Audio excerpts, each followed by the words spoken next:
ඔබේ මුදල් පසුම්බියේ වටිනාකම රුපියල් 2500ක් වෙන්නත් පුළුවන්. අසංක රුපියල් 250ක් වෙන්නත් පුළුවන්. හැබැයි ඒ මුදල් පසුම්බිය ඇතුලේ තියෙන මුදලේ වටිනාකම නොවේද? එහි වටිනාකම. මොකද්ද මේ? කොතනද වෙනස් වෙලා තියෙන්නේ? ඔබ පදවන වාහනේ අපි හිතමු කෝටි 3යි කියලා. සමහර විට ලක්ෂ 30ක් වෙන්නත් පුළුවන්. හැබැයි ඔබ යන්නේ එකම ගමනාන්තයකට. ඇයි එහෙම වෙලා තියෙන්නේ? මොකද්ද ඒ? මට තේරෙන්නේ නැහැ. ඔබට තේරෙනවද? සම්පත් අපේ අවශ්‍යතාවය සහ උවමනාව කියන දෙක පටල ගත්තම අපිට මේක වෙනවා කියලා මම අහලා තියෙනවා. ඒකට හේතුව අවශ්‍යතාවයේ කෑමක් නම් උවමනාව ඒක සමහර විට හැම් බේකන් සහිතව ගන්න ඉතාම පොහොසත් මාදිරී කෑම වේලක්. යන්න ඕනේ ගමනක් නම් ඔබ ප්ලේන් එකේ යන්න හීනයක් මවනවා. එහෙම නැත්නම් ඔබ සුඛෝපභෝගී මෝටර රථයක යන්න හීනයක් මවනවා. අවශ්‍යතාවයයි උවමනාවයි පටල ගත්තට පස්සේ මිනිස්සු කියලා අපි එන්නේ උතන්ට. හැමදේම අතාරින්න ඕනේ කියලා දැන අපි හැමදාම කළේ හැමදේම තදින් අල්ලගත්ත එක. අපි වෙනස් පටන් ගමු.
शरणं गच्छामि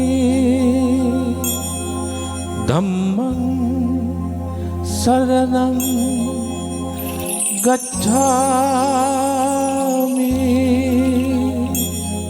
संघं शरणं गच्छामि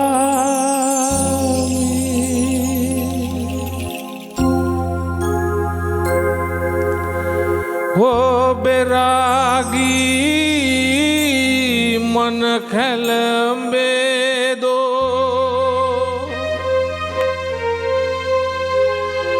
क्लेश ये हो गए नैवे दो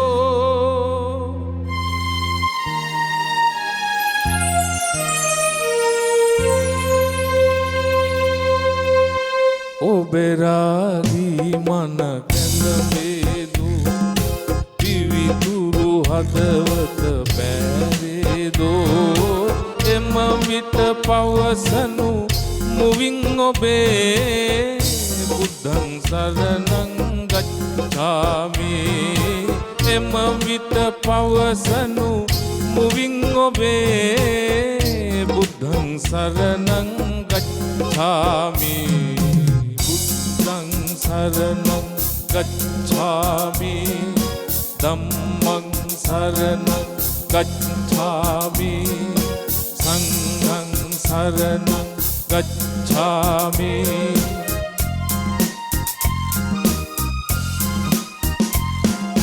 मैत्री करुणा दूषित वी क्रोधय ईर्षा पोषित वी हिंसा पीडा देविदो मिनिसा तिरिसन देविदो घोर विसतिन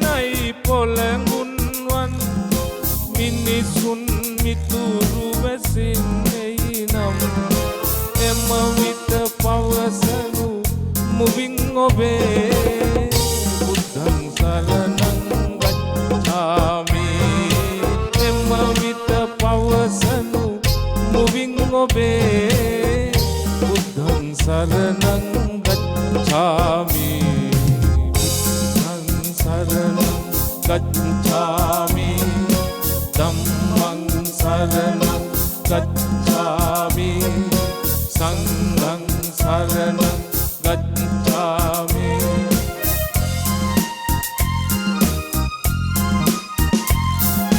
නිර්දය භාවය ලෝ රජවී දයා ගුණේවි අන්තර්දා මොහෙන් මත් වීලා මිනිසා ආගමහා ධර්මේ කෙලසා සත්‍ය බලේ බිඳවලලා දෝ සද්ධා භක්තිය දෙදරාදෝ එම විත පවසනු මුවින් ඔබේ බුද්ධං සරණං ගච්ඡාමි එම විත පවසනු මුවින් ඔබේ බුද්ධං සරණං ගච්ඡාමි බුද්ධං සරණං ගච්ඡාමි ධම්මං සරණං ගච්ඡාමි සංඝං සරණං ගච්ඡාමි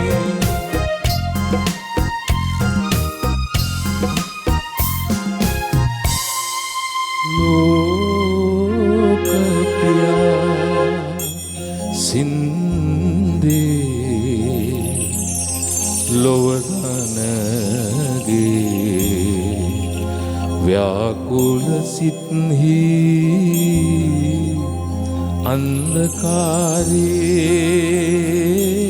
අන්ධකාරයේ විසිරී සෞම්‍ය කිරණ ලෝනාගේ ඒකාලෝකේ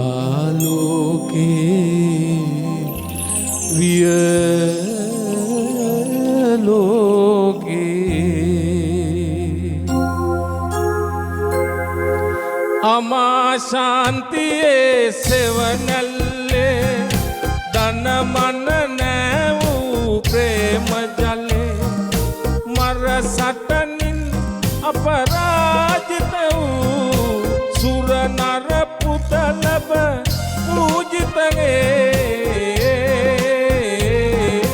ලෝක සිවංකර මාහිමිගේ ධර්මේ දස දෙස පැතිරේවා සම්මතන තුඩ තුඩ රැවුදේවා බුද්ධං සරණං ගච්ඡාමි සම්මතන තුඩ තුඩ රැවුදේවා බුද්ධං සරණං ගච්ඡාමි බුද්ධං සරණං ගච්ඡාමි ධම්මං සරණං ගච්ඡාමි සංඝං සරණං ගච්ඡාමි බුද්ධං සරණං ගච්ඡාමි ධම්මං සරණං ගච්ඡාමි සංඝං සරණං ගච්ඡාමි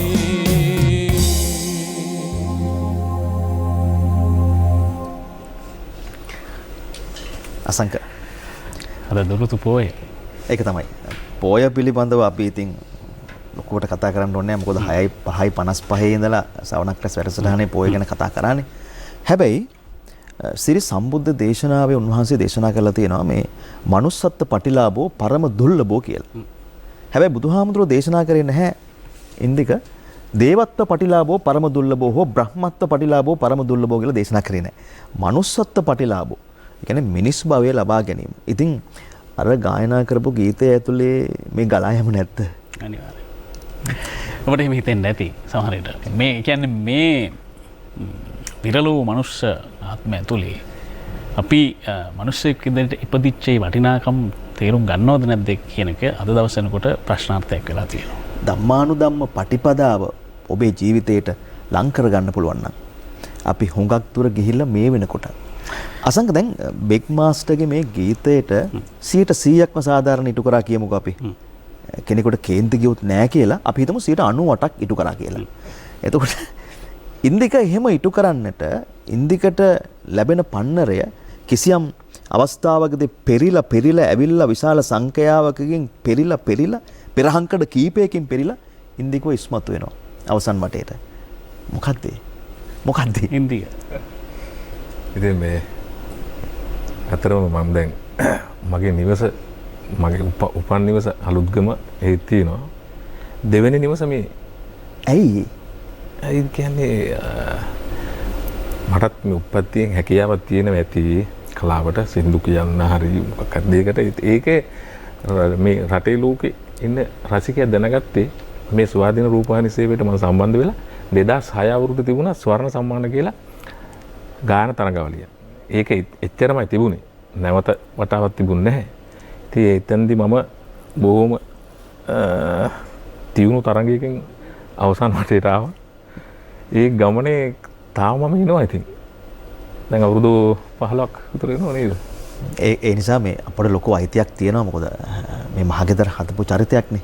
ඔව්. කියන්නේ ස්වර්ණ සම්මාන වැඩසටහන අපි දන්නවා මේ අපේ හසන්ත හෙට්ටිආරච්චි මහත්මයා සම්පූර්ණ මේක අධීක්ෂණය. මෙහෙම නම් දෙක තුනක් කියන්නම්. මොකද නැත්තම් කියන්නේ ඔක්කොම කියන්නේ නැහැ. විශේෂ හසන්ත හෙට්ටිආරච්චි අපේ හසන්ත අයියා තමයි මේ ඒක සංවිධානය කළේ. එකම සරත් කුමාර පෙරේරා මහත්තයා. එතුමා ආදරෙන් සිහිපත් කරනවා. එකම ඊට පහු කාලීනව අර සංහිඳ තඹරවිල පද්ම තටාකය නොමේන සිහිනය දැන් මේ දවස්වල යනවා සියපත් පුකුර. ඔය දිගටම මම සම්බන්ධ වුණා. ඒවයි ආදරණීය නිෂ්පාදකතුමා උදේ කුමාර තෙන්නකෝන් මහත්තයව මතක් කරනවා. ඔය කියන්නේ මියුසික් නම් උදේ අයියානේ. එහෙම එකක් තියෙනවනේ අපේ නේ.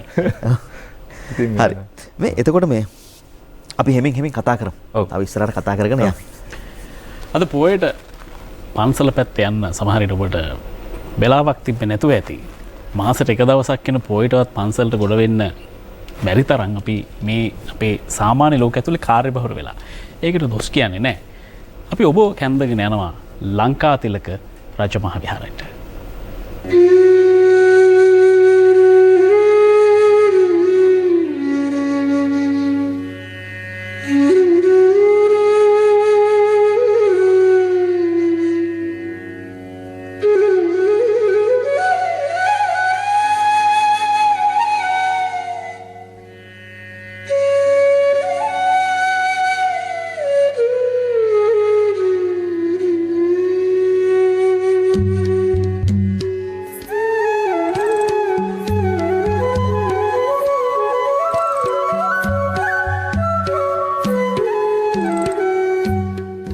ලංකාතිලක රජමහා විහාරය බෞද්ධාගමික වශයෙන් විශේෂයෙන් වැදගත් වෙනවා. මොකද මේ විහාරයේ ඉදිවීම සිද්ධ වෙන්නේ ගම්පල යුගයේ. මේ ඉදිකරන 4 වෙනි බෝලික බව රජතුමා බෞද්ධ. ඒ රජතුමාගේ දේවිය දෙමළ. ඒ නිසා ඒ රජතුමාට වන්දනා කිරීම සඳහා මෙතන විහාරයකුත් ඉතිහා පැත්තෙන් දේවියට වන්දනා කිරීම සඳහා දේවාලයකුත් ඉදි වෙනවා.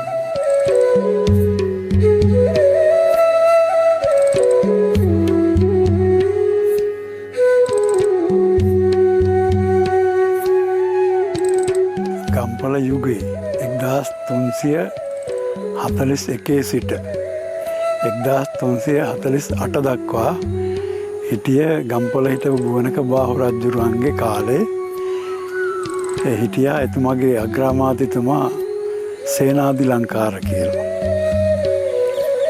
එතුමා තමයි මේ විහාරස්ථානය හදලා ශාසනයට පූජා කළයි කියලා මේ ලංකාතිලක පර්වත ලිපියේ සඳහන් වෙන්නේ.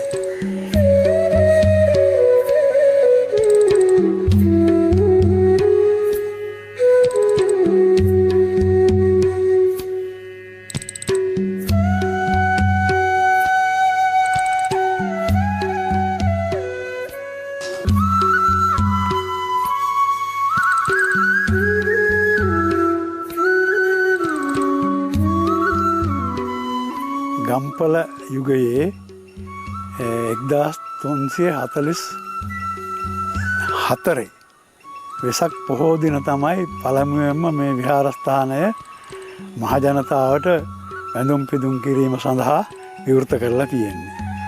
එදා ඉඳලම මහජනයා මේ විහාරස්ථානය තමන්ගේ ආගමික ස්ථානයක් හැටියට බොහොම ගරුසරු ඇතුව වන්දනාමාන කළා.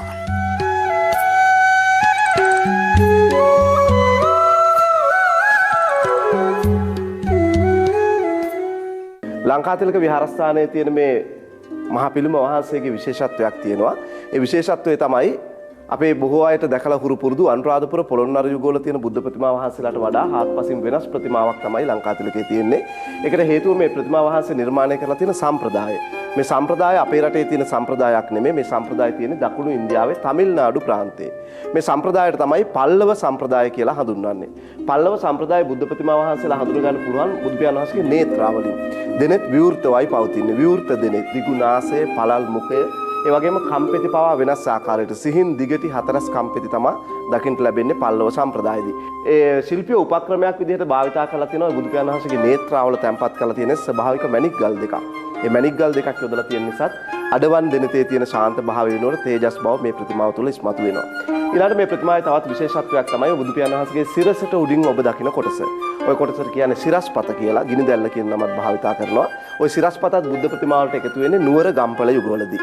අනුරාධපුර පොළොන්නරු යුගවල බුද්ධ ප්‍රතිමා වහන්සේලාගේ සිරස්පත දකින්න ලැබෙන්නේ නැහැ. ඒ වගේම මේ බුදු සිවුරේ රැලි රටාවෙත් ලොකු වෙනසක් තියෙනවා. අනුරාධපුරයේ පොළොන්නරුවේ සමාන්තරව විහිදෙන රැලි ඇඟට ඇලිලා නිර්මාණය වෙද්දී නුවර ගම්පල යුගවලදී ඒක වෙනස් වෙනවා දිය රැල්ලක් වගේ. සමාන්තර භාවයක් නැහැ. ඒ වගේම පැහැදිලිව පේනවා සිරුරෙන් පිටට නෙරාගෙනෙන්ට නිර්මාණය වෙනවා. ඊළඟට මේ ලංකාතිලක විහාරයේ තියෙන මකර තොරණෙත් විශේෂීත්වයක් තියෙනවා. මකර තොරණේ ඉහළින්ම පේන කාන්තා රූප ටික.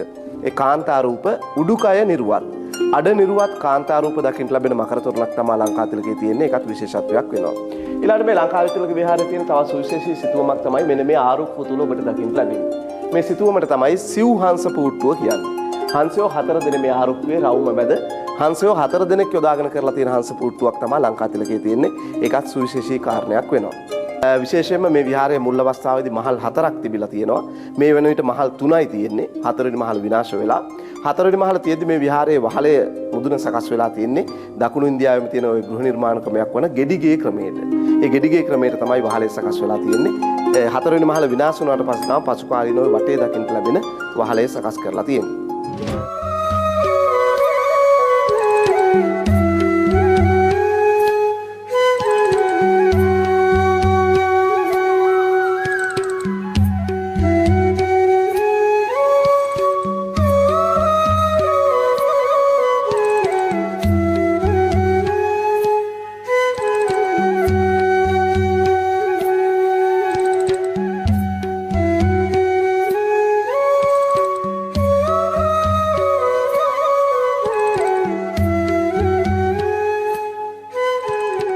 ලංකාතිලකයේ තියෙන මකර තොරණ විශේෂත්වය තමයි මේ මකර කියන සත්තු 7 දෙනෙක්ගේ නිර්මාණයක්.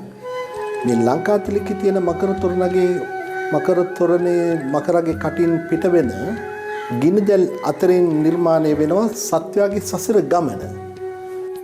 මෙදර නෙළුම් මලක් තියෙන තැනින් නිවන වශයෙන් එතන හඳුන්වනවා. ඒ සියලුම දිව්‍යවරු බ්‍රහ්මවරු මේ වැඳගෙන ඉන්නේ ඒ දේව හින්දු බලපෑම මත.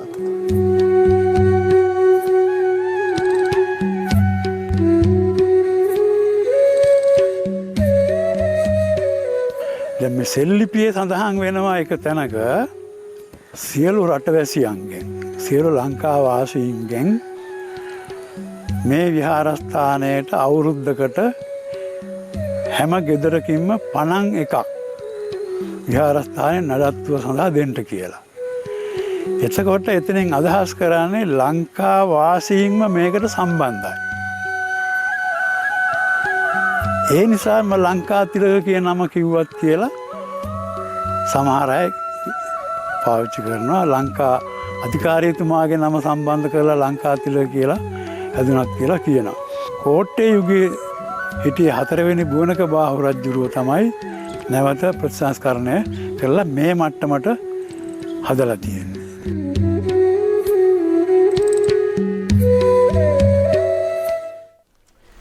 අසංග ඔය විහාරස්ථානයේ දැන් රජතුමා වෙනුවෙන් ওই විදිහට පන්සලක් නිර්මාණය කරාට රජතුමාගේ බිසෝ වෙනුවෙනුත් දෙවොලක් වෙනම දේවාලයක් නිර්මාණය කළා තියෙන ওই විහාරස්ථානයේ ලංකාතිලක. ඉතින් අපි ඒක තව වැඩසටහනක කියන්නේ තවත් පොඩි ක්ලිප් එකක පෙන්නනවා. අර මේ සාමාන්‍යයෙන් අපි ස්වාමින් වහන්සේ නමක් ගත්තද උන්වහන්සේ විහාරස්ථානයේ ඉඳන් දායක පිරිස ගෙන යන මාර්ගය අපි හිතමු ඒ මාර්ගය වෙනුවෙන් උන්වහන්සේගේ කැපකිරීම උන්වහන්සේගේ ජීවිත පරිත්‍යාගය ධර්මානුකූල ගමන් මගක්. හැබැයි භික්ෂුන් වහන්සේ නමකට සිය කාර්යය එතනින් කොට සතුටු වන්නට පුළුවන්ද? මගේ ප්‍රශ්නේ. සතුටු වන්නට පුළුවන්ද එතනින් කොට පමණක්? නෑ. ඊට එහා ගිය වගකීමක් සමහර ඊට එහා ගිය කාර්යයක් ඉෂ්ට කරන්න උන්වහන්සේට පරිසරයක් තියෙන්න පුළුවන්. පරිසරයක් හැදුනොත් ඒ පරිසරයට තමන්ගේ දායකත්වය දක්වන්නට ඕනෑ කියලා හිතුනොත් මේ විදිහට උනත් අපේ හාමුදුර කෙනෙකුට කරන්න පුළුවන්.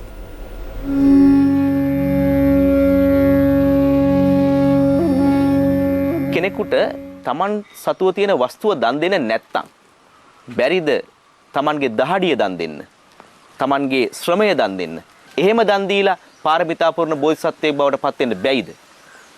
මේ කතාව හොයාගෙන යනකොට අපිට පොඩි ආරංචියක් එනවා. තමන්ගේ දහඩියෙන් පාරමිතා පුරන ස්වාමින් වහන්සේ නමක් ගැන අපිට තොරතුරක් එනවා. වෙනස අපි කැමරාවත් අරගෙන එනවා මේ හාමුදුරුවෝ හොයාගෙන. මේ ඉන්නේ හන්තිහේව ධම්මානන්ද අපේ පඬිත හාමුදුරුවෝ. අවසරයි අපේ හාමුදුරුවනේ. අපේ හාමුදුරුවෝ කොයි කාලෙද මහාන වෙන්නේ? මහාන වෙන්නේ වයස අවුරුදු 12න්. 1995 අවුරුද්දේ. මහානුනේ ගම කිට්ටුවම තවත් කිට්ටු පන්සලක් හිඟුරේගම ශ්‍රී පුෂ්පාරාමයේ මහාන වුණා. 2005 අවුරුද්දේ දැන් සෑහෙන කාලයක්. ඉතින් ඒ කාලේ සීමාව ඉඳන් තවමත් බොහොම හොඳින් ඉන්නවා මෙහි. දැන් ඔය ඔක්කොමත් එක්ක අපේ හාමුදුරුවෝ විශ්වවිද්‍යාල අධ්‍යාපනය හදාරනවා. අපි අධ්‍යාපන කටයුතු ගැන කතා කරමු. මම විශ්වවිද්‍යාල අධ්‍යාපනය ලබනවා. කැලණි විශ්වවිද්‍යාලයෙන් උපාධි ලබා ගන්න. අද වෙනකොට පිරිවෙනක මම අධ්‍යාපනය ලබා දෙනවා. ගුරුවරයෙක් විදිහට. ගුරුවරයෙක් විදිහට. ඔය කියන තැනට ඔය ශ්‍රමදානය කියන සංවිධානයත් එන්නේ. ඒක තමයි මම ආරම්භ කරපු පළවෙනි සංවිධානය. ඉස්සරලාම පටන් ගත්තු සංවිධානය. සමාජ සේවයක් විදිහට. පින්කම පටන් ගන්නේ 2007 අවුරුද්දේ. ඔව්. දැන් ওই විදිහට අබේගිරියෙන්නේ ශ්‍රමදාන ආරම්භ කරන්නේ. දැන් මේ වෙනකොට අබේගිරියට ශ්‍රමදාන වාර කීයක් කරලා තියෙනවද? අපි මේ වෙනකොට අබේගිරියට පමණක් ශ්‍රමදාන වාර සිද්ධ කරලා තියෙනවා මාසෙට එක ගානේ ශ්‍රමදාන 90ක්. මාස 90ක්. මාස 90ක්. දැන් මේ වෙනකොට ශ්‍රමදාන 143ක් ඉවරයි. අබේගිරියට විතරක් 190යි. අනිත් ශ්‍රමදානත් එක්කලා 143යි. ඒ කියන්නේ මාස 143ක් තියෙනවා. 2007 අබේගිරිය මොන වගේ තත්ත්වයක තිබුණේ? 2007 අබේගිරියේ ස්වරූපය අද දකින කෙනෙක් සමහරක් විට විශ්වාස කරන්නෙත් නැහැ. කැලෑවෙන් භාගයක් වෙහිලා කිව්වොත් සාධාරණයි. දැන් ඔය විදිහට අබේගිරියට ඉස්සලාම ශ්‍රමදානට ගියේ කී දෙනෙක්ද අපි හඳුරොත්? 10 දෙනයි. 10 දෙනයි. ඔව්. දැන් සාමාන්‍ය ශ්‍රමදානයේ තුනට කී දෙනෙක් විතර යනවද? ගෙනියන්න පුළුවන් මට ඕන තරම්. මට බස් පිටින් ගෙනියන්න පුළුවන්. නමුත් එහෙම පිරිසකුත් ඉන්නවා. ඔව් එහෙම පිරිසකුත් ඉන්නවා. නමුත් ඒක මේ අසාර්ථකයි. පළවෙනිම ශ්‍රමදානට යන දවසේ අනුරාධපුරයට පාරවත් දන්නේ නැහැ. ඔබ වහන්සේ. ඔව් ඔව්. අපි යන්න පාරවත් දන්නේ නැහැ. ඒක ඔබ අනුරාධපුර ගිහලා නැහැ එතකොට. එහෙම මම තනියම ගිහින් නැහැ. ඒ කියන්නේ මගේ නායකත්වයෙන් මම ගිහින් නැහැ. ඒ නිසා වැරදි තමයි ඇත්තටම ගියේ. ඒ ගිය ගමනේ අපි ඉස්සරලාම අබේගිරියකට රැවටිලා ගියේ ජේතවනයේට. ගිහින් බලපුවාම ශ්‍රමදාන නැහැ. වැඩි ඉවරයි. ඉතින් වැරදි තොරතුරක් ලැබිලාද? ආපහු හැරෙන්න බලපුවාම මේක අබේගිරිය නෙමෙයි කිව්වා. අතෙන්ට ගියා ආයි අබේගිරියට ගියා ආයි. ඔය 2007 අවුරුද්දේ මම කියන කාලේ විශාල පිරිසක් අබේගිරිය වැඩ. මම යටින් දැක්කහම පුදුම සතුටක් ඇති වුණා. ඒ සතුට කොයිතරම්ද කියනවනම් මේ රෝම කූප කෙලිගෙන තරම් සතුටක් ඇති වුණා. මොකද කූඹි රෑම වගේ හැම පඩි පෙළකටම ඈත් නගන මිනිස්සු වැඩ සාදුකාර දෙනවා. ඊළඟට බෞද්ධ සින්දු කියනවා. ඒක බලන්න තරම් හරි සිද්ධියක් ඒ කාලේ. ඒ තරම් පිරිසක් හිටියා. ඉතින් බස් පිටින් ඇවිල්ලා හැමතැනම වැඩ. අපි ගියේ 10 දෙනානේ. හැබැයි පිරිමි 10 දෙනෙක් ගියේ. 10 දෙනයි ගියේ පිරිමි 10 දෙනෙක්. මම ඉතින් ගිහින් ඉල්ලීමක් කරා අපිට ශ්‍රම දානය කරන්න දෙනවද කියලා. එහෙම කිව්ව වෙලාවේ ඒ කිරු නිලධාරීන් කිව්වා කී දෙනෙක් ආවද හාමුදුරුවෝ? මම ඉතින් පොඩි කෙනා. කී දෙනෙක් ආවද? 10 දෙනයි. අපෝ 10 දෙනාද ආවේ කියලා කිව්වා. මට මේ හොද්දට මතකයි මේ. අපෝ 10 දෙනාද හාමුදුරුවෝ ආවේ කිව්වා. මොකද හැබැයි පිරිමි 10 දෙනෙක් ආවේ.